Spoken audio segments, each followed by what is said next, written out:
Hello friends, welcome to our channel festive faces. তোমরা সকলেই জানো খুব শিগগিরই সরস্বতী পুজো আসতে চলেছে। আর সেই সরস্বতী পুজো উপলক্ষে আমার বাড়ি প্রতিষ্ঠিত মা ছোট সরস্বতীর বিগ্রহটি আমি এখন অঙ্গরাগ করব, যেটা আমি প্রতিবারই করে থাকি। তো সেটা তোমাদের সাথে অল্প একটু শেয়ার করব। এই যে মাকে আমি ঠাকুরের আসন থেকে এখানে নিচে নিয়ে এসেছি। অনেক জায়গায় মায়ের রং চটে গেছে, তো সেটাই এখন অঙ্গরাগ করব। আর এরপরে সোজা অঙ্গরাগের পর তোমাদের সাথে দেখা হবে। আর তারপরে সরস্বতী পুজোর দিন বা সরস্বতী পুজোর আগের দিন বাজারে কি হচ্ছে না হচ্ছে, কেমন মূর্তি এসছে, কোথা থেকে এসছে।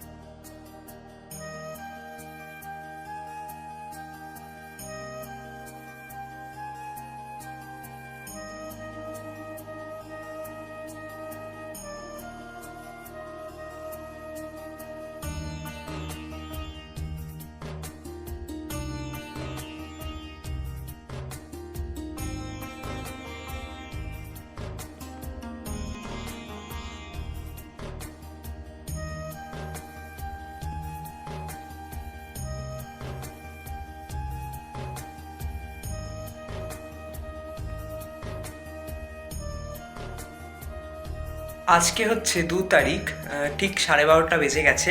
তার মানে পঞ্চমী পড়ে গেছে। তো এখনই আমি আমার মা সরস্বতীকে স্নান করিয়ে, মানে পঞ্চামৃত স্নান করিয়ে, কালকে যেই রূপে মায়ের পুজো হবে সেই রূপে আজকে মাকে সাজিয়ে নেব। সাজানোর পরে নিয়ে চলে যাব অনুরাগদের বাড়িতে। তোমাদেরকে আমি দেখিয়েছিলাম যে মায়ের অঙ্গরাগ করা শুরু করেছি। তো এখন তোমাদেরকে দেখাবো অঙ্গরাগের পর ঠিক কেমন লাগছে, আর তারপরেই মায়ের স্নান শুরু হবে। মায়ের অঙ্গরাগের পর মায়ের রূপটা ঠিক কেমন লাগছে জানাতে ভুলো না যে কেমন লাগছে। আমি যতটা পারলাম ততটাই করার চেষ্টা করলাম। এরপরে মায়ের এবার ওম সরস্বতী মহাভাগে বিদ্যে কমললোচনে विश्वरूपे विशालाक्षी विद्यां देहि नमोस्तुते। ओम जय जय देवी जय जय सारे कुछ जगह शोभित मुकुताहारे वीणारंजित पुस्तक हस्ते भगवती भारती देवी नमस्ते। ओम या कुंदेन्दु तुषारहार धवला या शुभ्राभस्तामृता या श्वेतविनदण्डमण्डितकरा या श्वेतपद्मासना या ब्रह्मच्युत शंकर प्रभृतिभिः देवैः सदा वन्दिता। श्यामां पातुं सरस्वतीं भगवतीं निःशिष्यजाड्यापः शुक्लां ब्रह्मविचारसारपरमाम् आद्यां जगद्व्यापिनीं वीणापुस्तकधारिणीम् अभयदां जाड्यान्धकार आपहां हस्ते स्फाटिकमालिकां विधरतीं पद्मासने संस्थितां वन्दे तां परमेश्वरीं भगवतीं बुद्धिप्रदां शारदाम्। प्रथमं भारती नाम, द्वितीयं च सरस्वती, तृतीयं शारदा देवी, चतुर्थं हंसवाहिनी, पंचमं जगती ख्याता, षष्ठं वागीश्वरी तथा सप्तमं कुमदी पोक्ता, अष्टमं ब्रह्मचारिणी, नवमं बुधमाना च, दशमं वरदायिनी, एकादशं चंद्रकांति, द्वादश भुवनेश्वरी।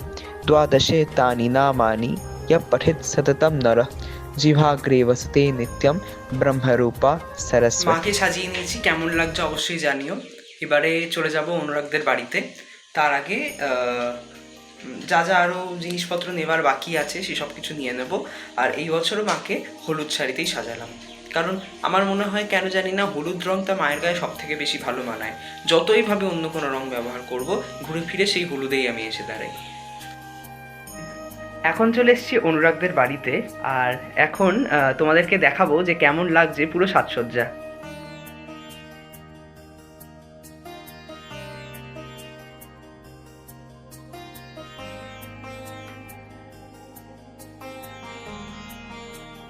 महादेवी भज भज प्रीति प्रीति वासंती परिदीयतां परिदीयतां इदं वस्त्रं वस्त्रं।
আমরা ঘুরতে বেরিয়েছিলাম, ভাবিনি যে ঘোরার ভিডিও করব, কিন্তু যেহেতু প্রথমবার এরকম মন্দির এলাম তাই এটা তোমাদের সাথে শেয়ার না করে থাকতে পারলাম না। আমরা এখন আমাদের এখানকার খুব পুরনো একটা মন্দিরে এসেছি।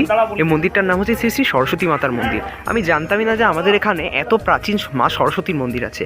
এখানে মা সরস্বতীর সাথে মায়ের এক পাশে মা দুর্গা থাকেন এবং আরেক পাশে থাকেন মা লক্ষ্মী, মধ্যবর্তী স্থলে থাকেন মা সরস্বতী, তার সাথে মা সরস্বতীর দুজন সহচরী প্রজ্ঞা এবং মেধা।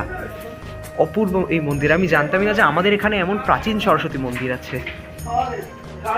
শ্রী শ্রী সরস্বতী মাতার মন্দির বাইরে লেখা আছে এই যে এদিকে এবং ওইদিকে চতুর্ভুজ সরস্বতী মায়ের ছবিও আছে। অপূর্ব এই বিগ্রহ। এত বছরেই প্রথম আমাদেরই এখানকার এই মন্দিরে আমরা আসছি খোঁজ পেয়ে। এই জায়গাটার নাম হচ্ছে কালীসাকো। আমাদের সাথে সাথে তোমরাও দর্শন করো এই মায়ের, কি অপূর্ব মায়ের এই শ্রীমূর্তি, এবং বহু প্রাচীন, অন্তত 300 বছর প্রাচীন এই মন্দির।